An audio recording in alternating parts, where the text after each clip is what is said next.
Good morning, good afternoon, and good evening from whichever part of the world that you're watching from. And welcome to Water and Food Systems Transformation State of the Market Risk, a talk show brought to you by the FAIRR Initiative, live here from the World Water Week in Stockholm. My name is Haji Yacoubi, and I'm very delighted to be your host during this talk show. So whether you're tuning in online or whether you're here with us in the room in Stockholm, a very warm welcome from me to you, because we have a lot to uncover. Because we know that water insecurity is emerging as one of the biggest economic threats of our time. The Global Commission on the Economics of Water has warned that by 2050, double-digit GDP losses due to water stress could become a reality in many countries. And no industry is more exposed than the food industry and the agricultural industry. They're amongst the world's largest consumers of fresh water, and yet at the same time we see that investors and companies within these sectors are often very much in the early stages of understanding these risks.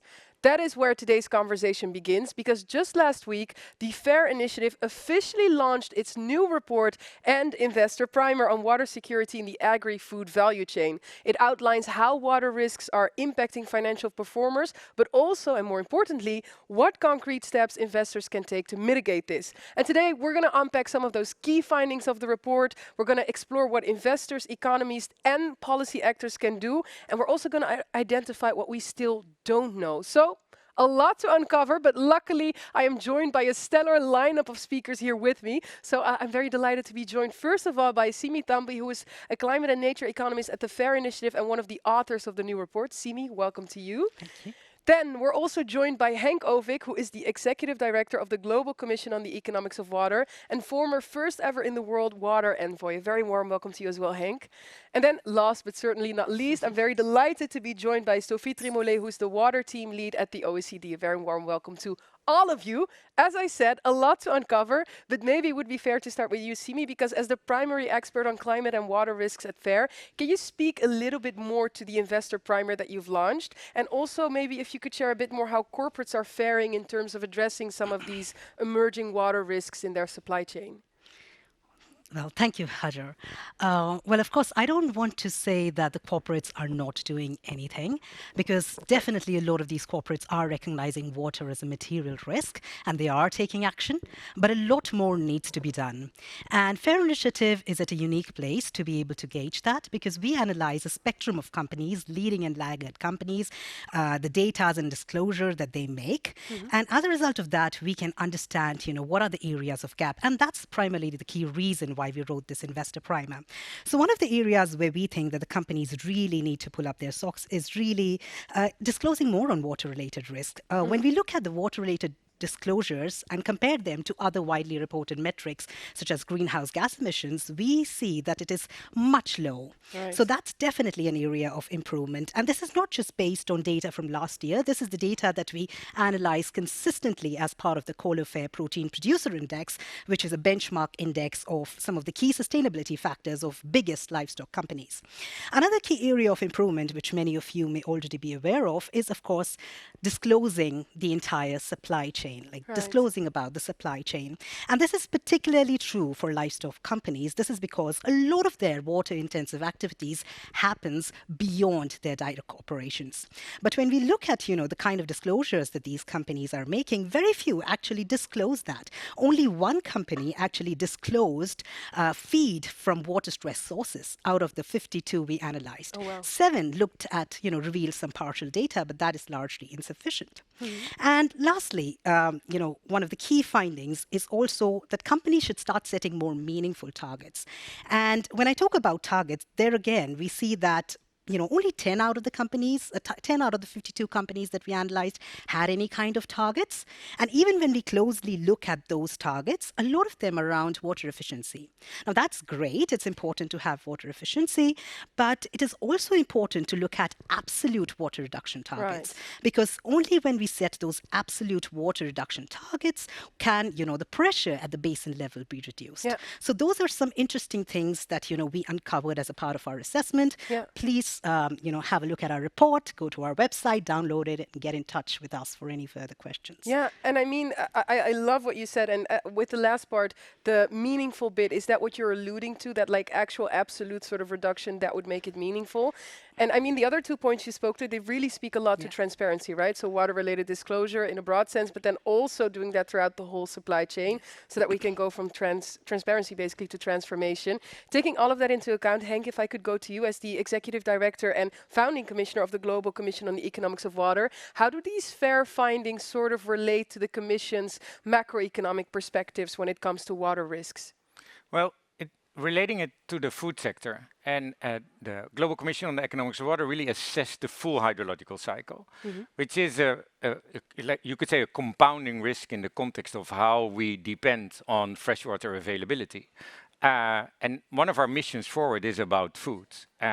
So if we look at the hydrological cycle, it's very much impacted in 3 ways. One, we mismanage water, we pollute it, over-abstract it, overuse it. So that's to the point.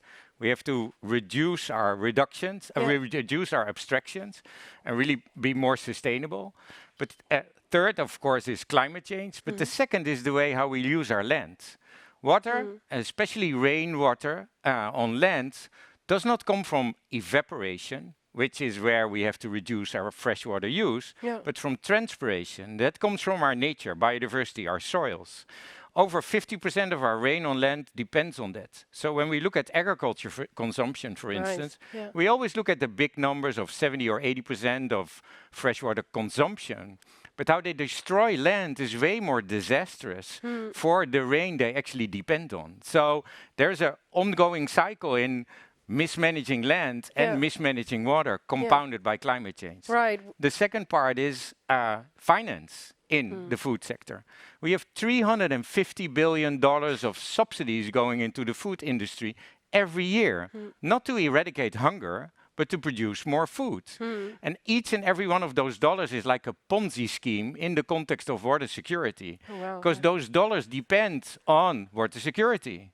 But they are invested in a non-secure in a non-water secure space. So it's like you rob the bank and then you plan to rob it again, That's which is really like interesting, really not a good thing to do. So 2 concepts, of course, we have to change our diets, our demands for water, we have to become more sustainable, but a real systemic look, not only across the supply chain, but also across how we use land, how we use water, and how it affects our climate, our critical components, and getting to a more sustainable food sector. Yeah, absolutely. And I love how you sort of like allude to it, which really speaks to indeed this overlooked risk, right? A Ponzi scheme is the wording that you use. I want to touch a bit more upon finance. And for that, if I could go to you, Sophie, because you are the lead at the OECD's water team within the Environment Director. And I mean, within that capacity, you operate a lot with the private sector, right? And financing for water solutions. So from your perspective, what would you say are some of the key entry points that could help scale up private investments into this space? And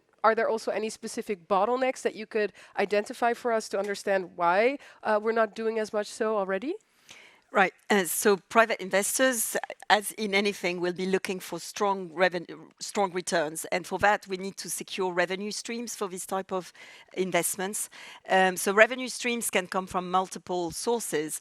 One of them would be savings in water costs, but obviously, in order to have significant savings in water costs, you need to price water at the right value, because otherwise the savings are insignificant and do not represent a material difference for the investors.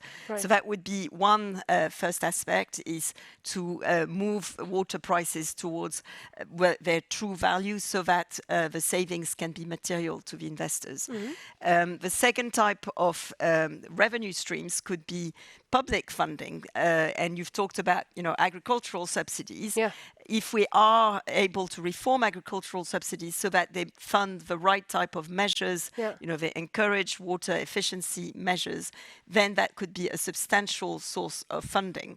In England, they've been looking at, public funding for public goods in order to reform the public subsidies. So that is a substantial source. Another type could be, payment for ecosystem services, which can come from the government or from water users in the basin. We have a case with Eau de Paris, where I live, which is the supplier for Paris region, that pays farmers for them to improve their water practices and reduce nutrients. Which are many sort of examples that we can sort of like also take from, and I mean, scale up hopefully even broader if I hear Yes, that. but all of these require the right type of reforms to make them possible, Yeah. including also the creation of markets for environmental services, for biodiversity, for nutrients, or for carbon, which are all sort of sources of revenues. Are being seen. Simi, if I can go to you next, because I feel like, and Henk also alluded to it in his answer, when we look at risks, we know that many investors, they have a fiduciary duty, right, to look out for the return on investment, safe returns for their clients over longer periods of time. But at the same time, and I mean, that's really at the core of it as to what we're overlooking oftentimes, we also know that the nature of water risk is rapidly evolving at that same time. What are sort of the climate challenges that investors might face in that regard then, if we make that concrete?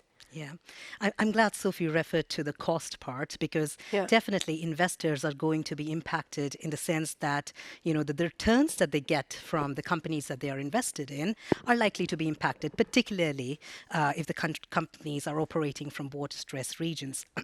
And this is not something that will happen in the distant future. It's already actually happening. For instance, in 2022-23, in US alone, 1 million cattle was lost due to drought.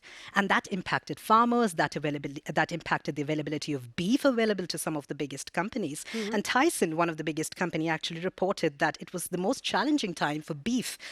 So, you know, things like this are already happening. And there are studies that are already estimating that the costs are going to be high. For instance, under the Valuing Water Finance Initiative of the series, they did an analysis and found that BRF, Hormel, and Tyson are going to be, it's going to cost them as much as 50 million or 60 million and 300 million respectively to really address the adverse costs of adverse impacts on fresh water as well as nutrient runoff. Now, those are huge costs, when you think about it. And that cost could trickle to investors as well.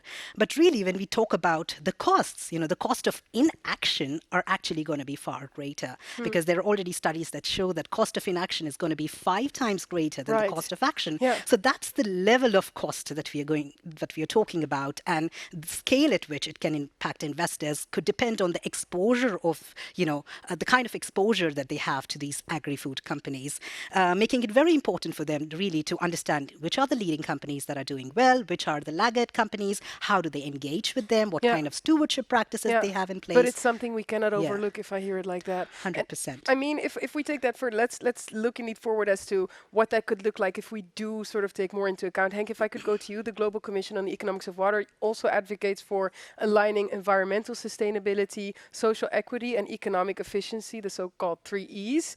What could that look like in terms of like water use in the global food system? Could you make that concrete for us? No, I can't. No, that's sorry. Nice question. No, I'm joking. It's a little bit more complex than just presenting a solution. That if we do this, we'll fix everything. If then I wouldn't be sitting here probably. It's complex. Everything is interdependent. If land use and water management and climate change is connected to our economy, our financial system, our current financial system is not fit for the current situation, let alone for the future. Right. We value profits before value. So we want short-term gains instead of longer-term value creation. Yeah. The interesting thing, which is super challenging and actually a negative, but it's still the way where we're going, is that, as you already said, Simi, is that point of no return is coming. If we look at a 3-degree world in 2100, we'll see a loss of 10% of our GDP globally. Wow.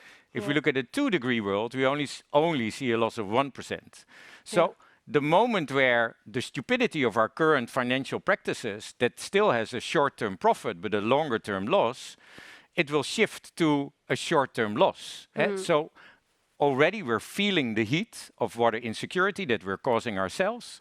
And it means that finance will change, will drive businesses to change. There is no other way, because we're not putting our money where our losses are. We're currently putting our money where our losses are tomorrow, but those losses will come today. And I think that I don't know if we're able to shift gear fast enough. The Commission laid out 5 missions on this and presented real levers for change, so there are opportunities.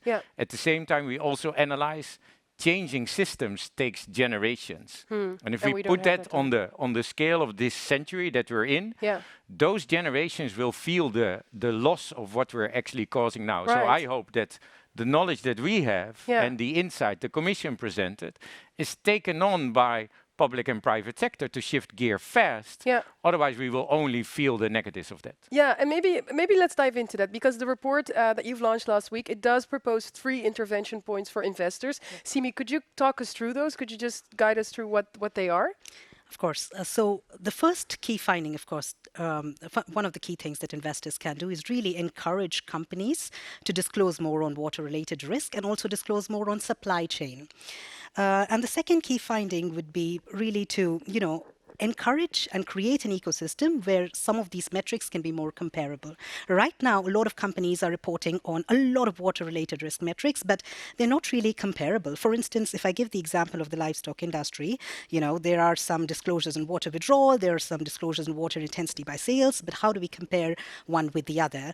For instance, it's not really correct to compare a pork company, which has a high water withdrawal, roughly 1,700 per kilogram of protein, to a poultry company, which has a water footprint of just about 600 kilograms per unit of protein. And if you compare these two companies by water intensity of sales, it's like comparing apples with mangoes. And we cannot do that. And that's why we need this kind of sector nuance. We can't just compare water intensity metrics across sectors or for the whole industry. That's not correct. And that's where, our investor primer sheds more light on.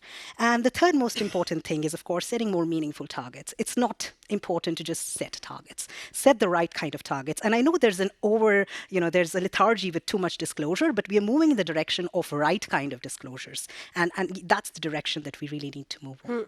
Yeah, I absolutely love that indeed, as what you're saying. Sophie, if I could go to you, I would be curious to hear from you also, what would you say are some of the underappreciated, perhaps, solutions that might be suited to investors and companies looking to improve water resilience from your perspective?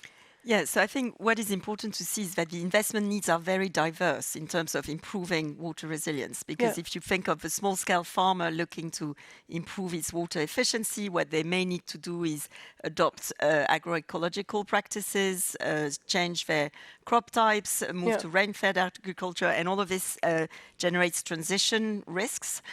So they need adjustments, they need finance to perhaps cover the loss of income, temporary loss of income, or investing in new equipment. But if you look at meat processing factories, then they need funding in order to invest in stronger wastewater treatment and water reuse. Do that within the factory, but also expand beyond the factory gate and look at water stewardship measures. So invest in the basin. And it may be that some of the investments also is at a large scale. So there's because we need to package these investments in multiple, in larger scale sort of investment opportunities. So there is a very interesting case of a SWIFT facility that the Nature Conservancy and the RRG investor group set up. The facility reached $877 million. And what they do is they invest in transforming farms to move to more nutrient-friendly or sort of efficient practices to reduce water use, but also sometimes to put some land fallow so that you reduce pressure on the aquifers and restore ecosystems. So all this range of investment opportunities are there, but they need to be well identified and defined so that it's clear to investors what they can invest in. And if we sort of take the core of that philosophy at heart, looking ahead, we know that we have the 2026 UN Water Conference in the UAE coming up. We have the 2027 World Water Forum in Saudi Arabia. What would you say that investors should be doing right now and government should be doing right now to sort of help shape that agenda in such a way that we ensure that water and food systems are front and center? Yeah, so I think governments, we need to get much clearer about what water investment means. So we need to have a data infrastructure that demonstrates what are these different types of investments, including for food, not limited to wash, because we've been very focused on wash. But we need to think about water for agriculture, water for security, define what these water investment needs are, and put in place a system that track how much is being invested so that we can demonstrate progress and compare that to outcomes. I think another change that is needed as well in the current context where ODA is going down, where there's more pressure on finance, is increased focus on domestic resource mobilization, which is why we'd be launching an initiative to look at how public development banks can be more mobilized in order to invest in water, and that can be in partnership with international investors, but we really need to look at what can be done at national level. Right, that's a clear one. Henk, if I could go to you, where do you sort of see more opportunities for greater collaboration between the investment community, policymakers, academia? So we set out 5 missions, and a mission-oriented approach is what we advocate for. And why does it help? It sets a longer-term goal and a pathway towards it, but it also doesn't limit your scope. And I think with the report we presented that water is a little bit more complex than just the water that you abuse and pollute and abstract. It's also about land use, and land use taps rightly into how our economy works. So you broaden more or less the scope, which creates the opportunity to create partnerships where you can mitigate the risk in a diverse set of actors. So it's not only government, it's not only private, it's not only short term, it's not only long term. And that diversification in these partnerships with set targets and goals, and of course the transparency on a roadmap towards that future is going to help. But we have to be bold and ambitious. Missions have to be to drive innovations. And I think working with the private sector, it is about setting those targets high. That stimulate innovation.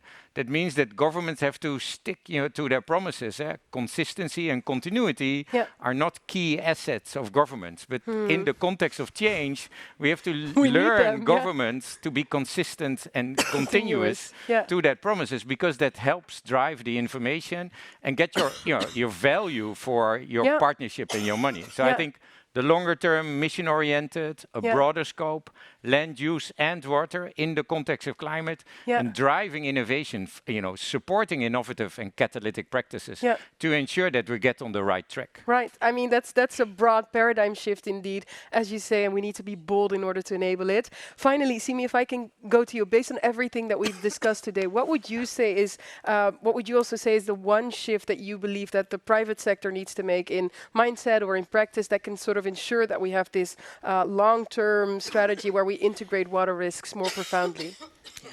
Well, at the risk of maybe sounding like a motivational speaker, and maybe to borrow some of the words that Henk used, it's really important to, face the challenges with courage, particularly when it comes to supply chain disclosures.